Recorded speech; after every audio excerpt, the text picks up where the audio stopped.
kuda kwashe Tagwirei anoonekwa kunzi panguva inoi aiwa ava muCentral Committee of the ruling party ZANU-PF ane marumas ari kunzi is advancing kuti apinde kutop leadership kupresidents uko kunyange vanhu vasinganyaziva kuti pave chapo chapanguva inoi uye achibatwa nevanhu achinzi akataura manyepo apo epost yakaita some years back ye2022 achitaura mashoko ezvinenge zvakaita the Tabablas interchange but panguva inoi zvakaita zvoratidza zvakasiyana zvakataura subscribe or like on the bell like to I kudanyura chiti Tagwirei even used a whole Bible verse to advertise a fake interchange image.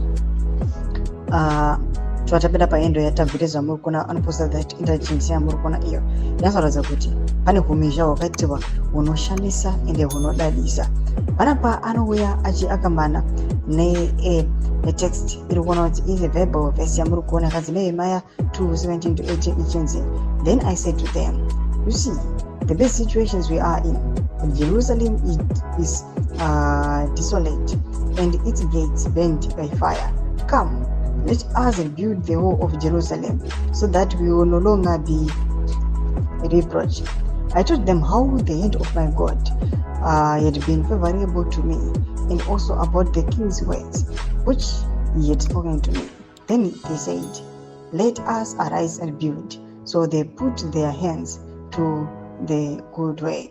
Ndomashika nobuda chitogwa panapa iri verse ngairi akamband aiwa netext yakanyongwa ane the picture yakatumirwa na Kuda Tagwirei iri kunzi this Bible verse itoriwo nemazvikare.